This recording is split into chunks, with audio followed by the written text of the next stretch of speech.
por las buenas siempre, chalala, por las buenas siempre, por las buenas siempre, chalala, por las buenas siempre. Hola, ¿qué tal a todos? Muy buenas noches, los estamos saludando en vivo y en directo nuevamente desde la parroquia del Divino Niño, aquí en el Arciprestazgo Nuestra Señora del Carmen de la Comuna 13. Hoy es 31 de octubre, Día de los Niños, Días de los Brujitos le dicen otros, pero lo que queremos resaltar es que en esta fecha, que es muy especial para nuestros niños y nuestras niñas, es donde debemos prestar mucha atención, protegerlos, acompañarlos, compartir esta fecha tan especial. Y también, precisamente, están compartiendo hoy con nosotros dos invitados muy especiales, expertos que nos acompañarán durante esta media hora. Así que a ustedes les damos la bienvenida a Por las Buenas Siempre, este espacio de la Delegación para Proyectos de Cooperación de la Arquidiócesis de Medellín, y me acompaña la doctora Victoria Euse, ya también muy conocido, estuvo hace 8 días con nosotros, el doctor Álvaro Posada. Doctora Victoria, doctor Álvaro, buenas noches y bienvenidos. Muy buenas noches, muy contentos de estar aquí, justamente hoy Día de los Niños. Qué bueno tener esa oportunidad de enviar este mensaje a los niños, a las niñas, a los adolescentes y a los padres de familia que también nos están viendo, doctor.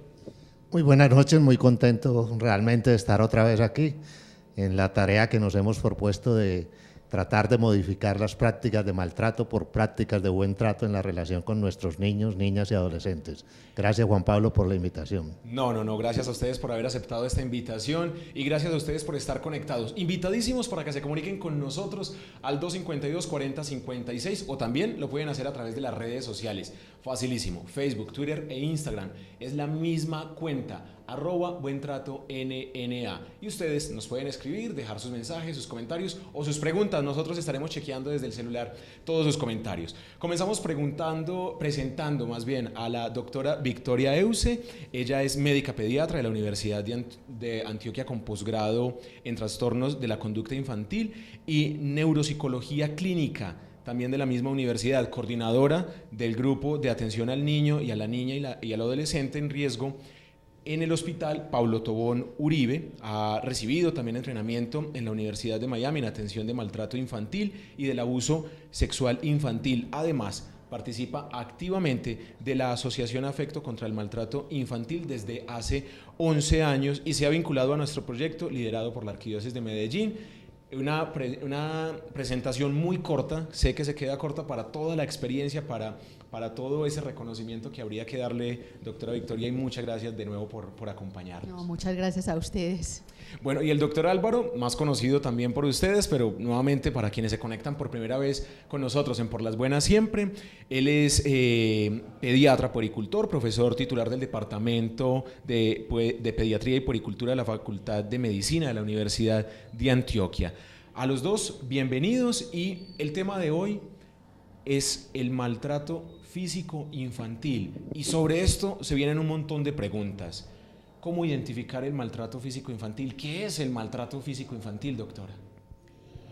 El maltrato físico, desafortunadamente en nuestro medio, es la forma más utilizada por los padres para corregir a sus hijos. Inclusive en muchas de las familias consideran que si no hay castigo físico, entonces se está incurriendo en falta de educación. No educar a los hijos es no pegarles, es no darles para muchas familias. Es desafortunadamente una estrategia que se utiliza con mucha frecuencia y que desde nuestro estudio, desde nuestra experiencia, desde nuestras lecturas, sabemos que no es lo mejor, sabemos que va en contra de toda esa estrategia de buen trato. Y todos sabemos lo que implica que los niños sean golpeados. En otras oportunidades, lo hemos dicho, en muchas oportunidades lo hemos conversado, cuando un niño recibe golpes, cuando un niño recibe gritos, cuando un niño recibe correazos, lo único que estamos haciendo es dejando en su cerebro una impronta de que esa es la única manera que tiene para relacionarse con los demás, de que esa es la única manera que hay para resolver los conflictos.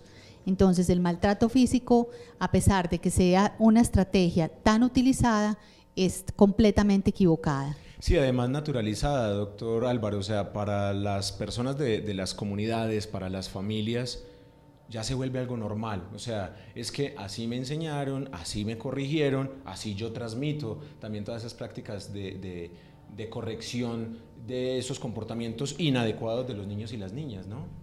Sí, ese es un hecho concreto y es lo que muestran las estadísticas.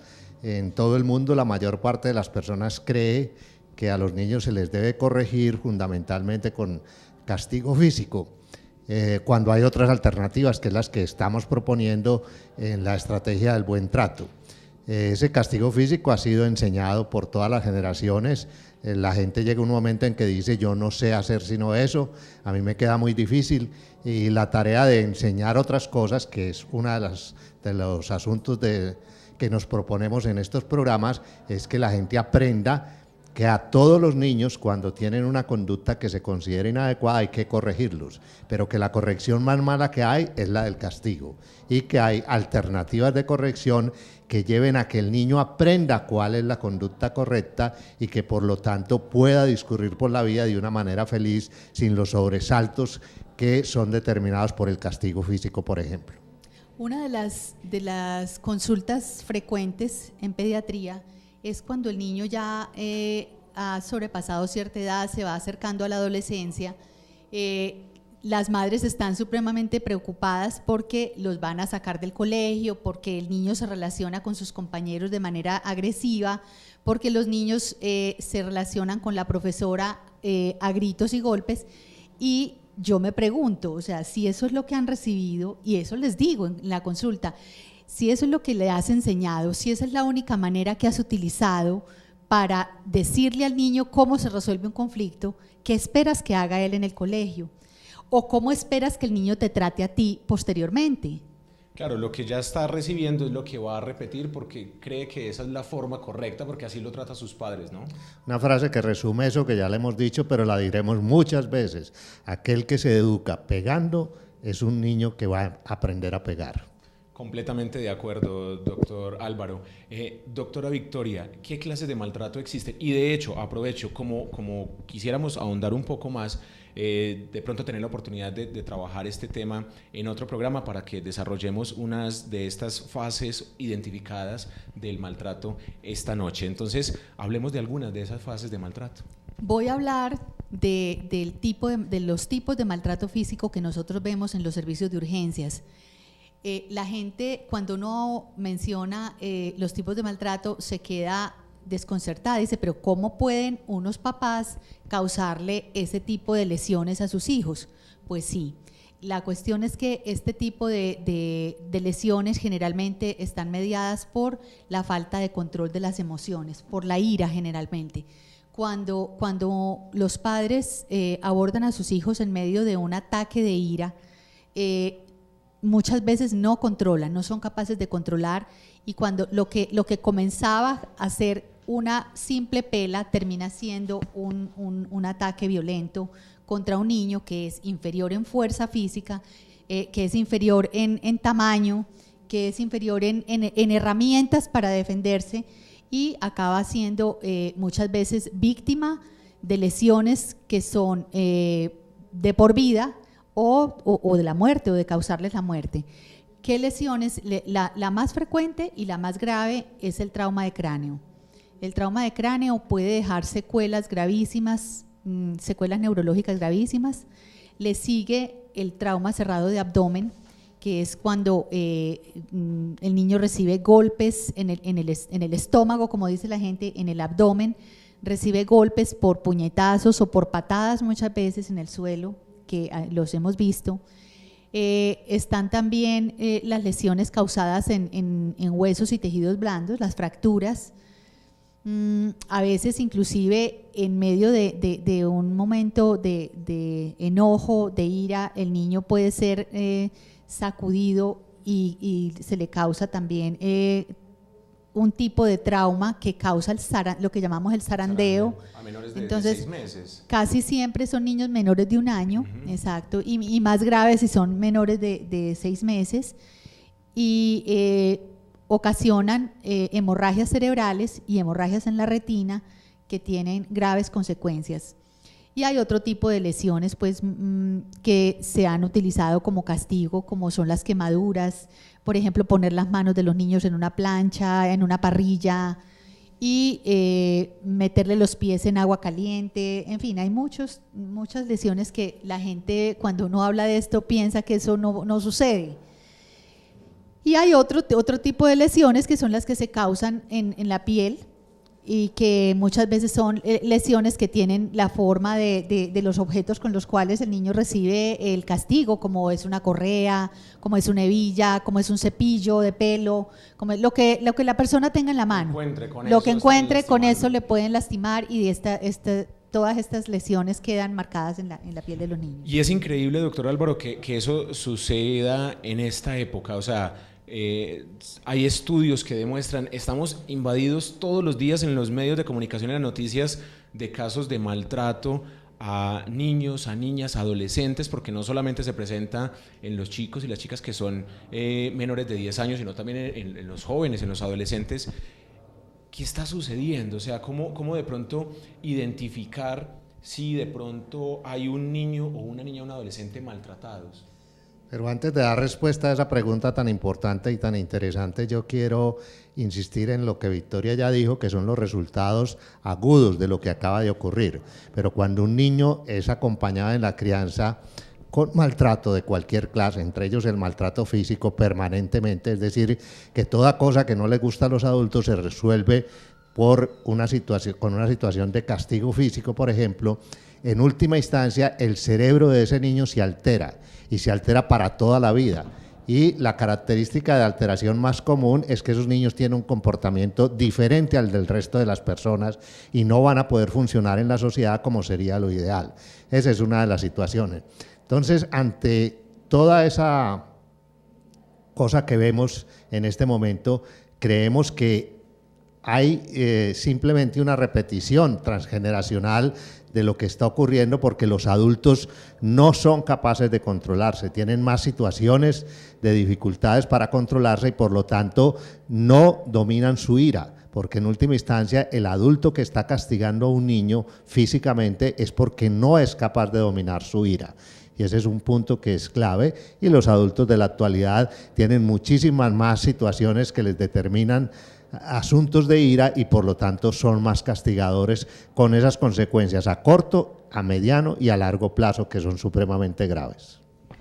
La otra cosa que es importantísima en esto es que las personas que castigan físicamente a sus hijos están lesionando no solamente el cuerpo, sino que dejan unas lesiones terribles en su psicología, en su psiquis, y eso deja al niño lo deja completamente sin autoestima, porque él se siente el más malo, él carga con la culpa, se siente merecedor de todo ese castigo físico que está recibiendo y piensa que todo lo que le pasa, él se lo merece. La invitación es para que ustedes se comuniquen con nosotros, la línea está abierta, 252-40-56. Lamentable estos casos de maltrato que usted a diario ve en el consultorio, en el hospital donde trabaja. Y uno cree que realmente es una sociedad que de pronto tiene que empezar a replantear y a reeducarse frente a estos temas.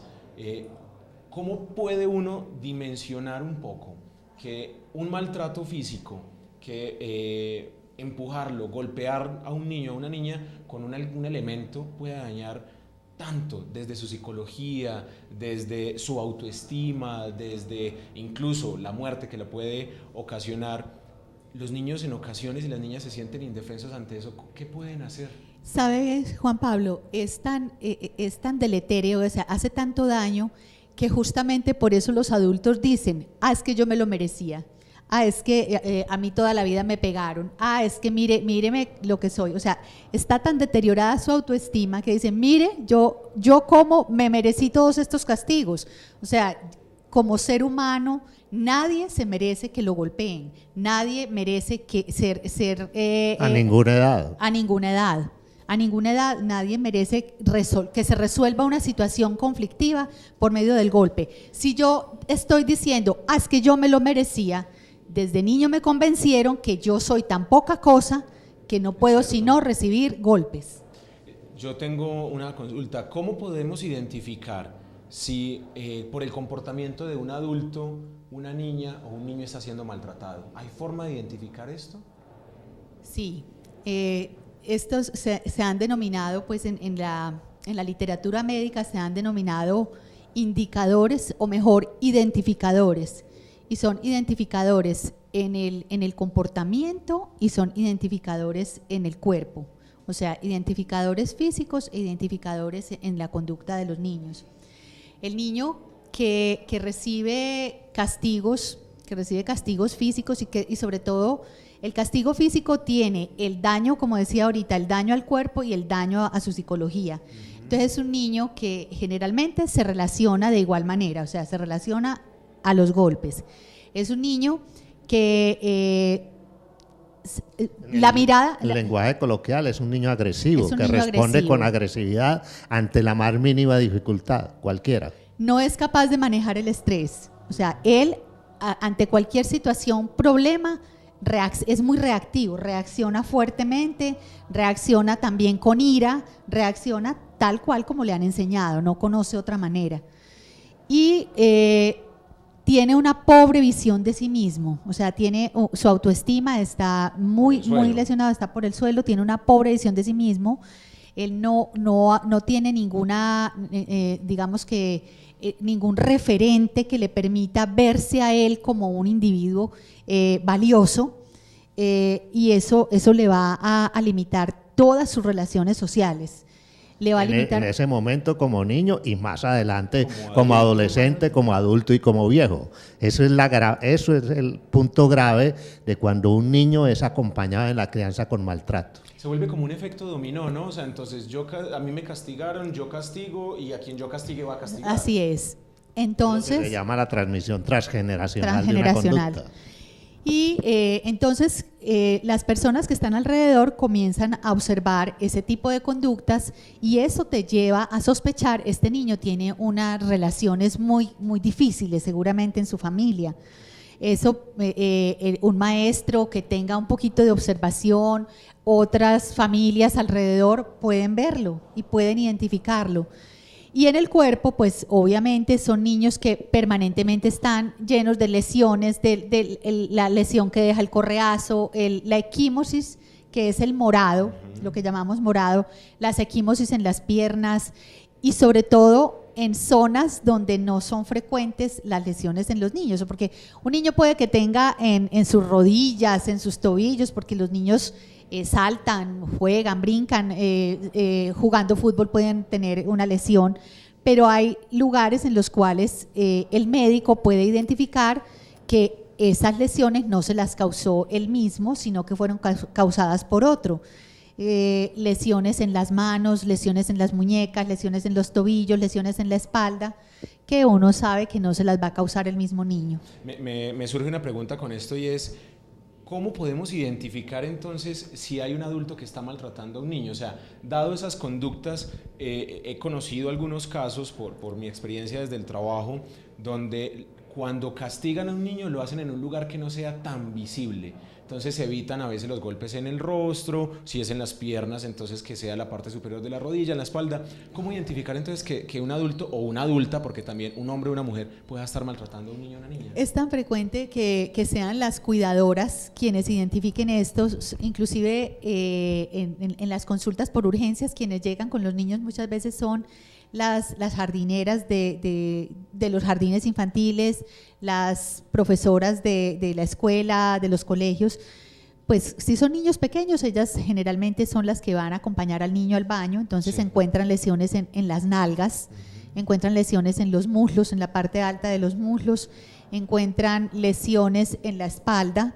Cuando los visten, cuando los cambian, cuando los llevan al baño, allí es que la cuidadora encuentra estas lesiones que son de golpes o de maltrato físico. Doctor Álvaro, el cambio repentino en el comportamiento de las niñas, de los niños que lo mencionábamos ahora definitivamente nos dan un poco de luz frente a esa identificación de un maltrato físico. Sí, ese es el identificador por excelencia. Cuando un niño cambia abruptamente en su manera de ser, es un niño que probablemente está recibiendo alguna forma de maltrato, cualquiera de ellas. El maltrato físico, el maltrato psicológico, el maltrato por negligencia o el abuso sexual. Ese es un indicador muy notorio en esa situación. También hay que decirlo, para que vamos adelantando en esto, que todas las formas de maltrato son mucho más comunes en los hogares en los que hay disfunción familiar, donde está presente la violencia intrafamiliar, es decir, que los adultos resuelven todas sus diferencias por medio de golpes, por medio de gritos, por medio de empujones. En ese ambiente es mucho más fácil que los niños sean maltratados. Y encuentra uno situaciones de una patología, encuentra uno situaciones de una gravedad que se queda uno aterrado de la enfermedad mental, diría uno, que está pasando por la cabeza de esos adultos. Porque, por ejemplo, madres que están en conflicto con sus parejas, con sus compañeros, y para retenerlos o para atraerlos, golpean a un niño, le causan una lesión, lo llevan al hospital para causar el encuentro o para desbaratar lo que… Me he encontrado con muchas de estas situaciones, mamás que son consultadoras habituales a los servicios de urgencias con los niños por diferentes tipos de lesiones, donde hemos encontrado que son lesiones causadas con el fin de retener, de desbaratar otra relación, de hacer cierto tipo de ganancia secundaria. Además que es muy triste también ver en ocasiones que se vuelven, como se dice coloquialmente, alcahuetas. Entonces no importa que mi pareja, sea hombre o mujer, esté maltratando a los niños, los esté golpeando, y yo me quedo callado, me quedo callada para poder continuar con esa relación. También encontramos esta situación. Eso es parte de esa constelación. Hay algo que debemos mencionar, no es tampoco que sea de todos los días, pero los médicos tenemos que estar muy atentos a eso, es cuando hay una desproporción entre la historia que le dicen a uno y la lesión que uno encuentra. Por ejemplo, un niño que se cayó de una cama que tiene 30 centímetros, 40 de alto, y el niño tiene 3 o 4 fracturas. Esa desproporción es indicadora de que ese niño probablemente fue sometido a un maltrato, salvo que tenga enfermedades rarísimas que predisponen a las fracturas, pero que son supremamente raras. Hablando de estos tipos de maltrato, y me regreso un poco, por ejemplo, el trauma cerrado de abdomen. Siempre es con elementos contundentes, un golpe con la mano, con el pie. ¿Cómo de pronto se logra causar tanto daño? Una de las razones pues, por las cuales se golpea el abdomen de un niño es cuando lo tiran lejos. Es frecuente que tenga el trauma de cráneo al rebotar contra una pared, pero también es muy frecuente que al caer sobre un borde, que al caer sobre una escala, por ejemplo, al caer sobre cualquier muro, pueda recibir el abdomen ese golpe. Y en los niños es supremamente oculto, puede pasar desapercibido, fácilmente puede pasar desapercibido, porque la respuesta de irritación interna, de irritación peritoneal que tiene el abdomen de un niño es muy distinta de la de un adulto. Un abdomen agudo, o sea, una lesión grave al interior del abdomen de un niño puede pasar por mucho tiempo desapercibida, lo que hace que entonces el niño entre en un estado de shock o en un estado grave, habiendo pasado desapercibido por muchas horas. Además, como también se tiene esa tradición errada de, no, pues es que los niños sanan súper fácil, entonces si se fracturó cualquier cosa, se guardan ciertas reservas frente a denunciar o a hacerlo público, a llevarlo al médico. Me imagino que también hay ese tipo de casos de guardar esas situaciones de maltrato y no denunciarlas o no llevarlas a una estancia de salud. Y es tan triste ver a veces inclusive el arrepentimiento en algunos de los padres por esa falta de control de la ira cuando ya la lesión se produjo, cuando ya no hay nada que hacer realmente, cuando las secuelas de por ejemplo con los bebés que no logran conciliar el sueño, con los bebés que lloran mucho, con el bebé que es difícil entre comillas, que en medio del enojo, en medio del desespero, en medio de la ira, los sacuden, los zarandean, y cuando llegan con el niño a los servicios de urgencias, el niño llega convulsionando. Ya se produjo la hemorragia, ya hay una secuela neurológica, ya es, la verdad, es difícil que el niño salga bien de eso. Bueno, papás, sí. Pero yo no me aguanto las ganas de insistir. Esto de lo que estamos hablando en este momento es de las formas graves, de esas que son muy notorias, de esas que llaman la atención, pero la forma sutil de maltrato físico es muy común y es tan dañina como la forma grave, es sobre todo a largo plazo. Los niños que por todo le pegan un arañetazo, los niños que por todo le dan un chancletazo, los niños que por cualquier cosa simplemente los empujan, los niños que les viven gritando, esas son formas de maltrato físico que es muy importante tener en cuenta de que no se deben hacer en la crianza rutinariamente. Eso no quiere decir que un momento dado en que un papá se desespere o una mamá se desespere ante un niño y le pegue un grito, no va a pasar absolutamente nada importante en la vida fuera de que esa mamá, ese papá se vaya a arrepentir de no haber controlado la ira. Y al niño no le va a dañar el cerebro por eso, pero si todos los días le pegan un grito, sí le van a dañar el cerebro. Y la otra cosa que es muy importante en esto es que cuando el niño está en crecimiento y desarrollo, hay una cantidad de situaciones que muchas veces se desconocen, y por eso es tan importante que todas las personas que trabajen con niños conozcan que cuando un niño derrama un vaso, no lo está haciendo por voluntad propia, o sea, no es su voluntad, está en crecimiento y desarrollo, está formando apenas todas esas interconexiones en sus neuronas que le van a permitir tener un mejor equilibrio, tener motricidad fina. Y eso, cuando lo hace, no lo está haciendo porque quiera hacer el daño, está en un proceso de aprendizaje. Entonces vemos muchas veces cómo es el grito porque derramó, porque se cayó, porque tumbó, cuando son procesos normales de ese aprendizaje. Además que es lo mismo que cuando un niño está aprendiendo a caminar y se cae. Es cierto. Él no se cae para mortificar a los adultos o porque quiere, sino porque apenas está aprendiendo. Sí, es muy triste conocer todos estos casos de maltrato que los vemos a diario. La invitación, porque ya estamos terminando nuestro programa, es para que papás, mamás, cuidadores, cuidadoras, nos pongamos alertas de identificar todos estos signos de maltrato que podamos encontrar, o porque se produjo en la escuela y lo identifico en mi casa, o porque en la escuela identifican que fue maltratado o maltratada la niña en la casa. Es un tema que nos da para hablar mucho. Vamos a tener nuevamente un programa para tener la oportunidad de extender mucho más toda esta problemática que sin lugar a dudas nos afecta mucho. Pero antes de despedirnos, dos invitaciones breves, y le pido a la doctora que me ayude a sostener por ahí que no se me vaya a plegar. Este afiche ya ustedes lo van a ver en las parroquias de nuestra comunidad. Semana del Buen Trato. Precisamente vamos a promover el buen trato a niñas, niños y adolescentes del 19 al 27 de noviembre de este año. Ya en pocos días, a 18 días, tendremos la oportunidad de realizar diferentes actividades. Ya les estaremos contando para que ustedes estén completamente enterados, participando a través de nuestras redes sociales. Les vamos a estar dando también información en las parroquias. Muchas gracias, doctora. También van a encontrar información sobre toda esta actividad que se va a desarrollar, donde hay diferentes entidades, personas que nos van a estar acompañando en foros, charlas, encuentros, una hora del juego para que volvamos a ser niños y compartamos con los niños y las niñas. Bueno, en fin, muchísimas actividades. Agradecerles, doctores, por este rato que nos han acompañado y nos han empezado a aclarar todo este panorama del maltrato físico infantil. Muy importante, pienso yo, este espacio. Muchas gracias, doctora. Sí, yo quisiera terminar diciendo que seamos muy conscientes de que todo niño que tiene una conducta que el adulto considera que es inadecuada y está bien calificada como inadecuada, debe ser corregido. Como todo niño que tenga una conducta que sea calificada como adecuada, debe ser reconocido. Esos son dos hechos fundamentales en la crianza, es la actitud que debemos tener los cuidadores adultos, pero la corrección nunca debe ser con maltrato.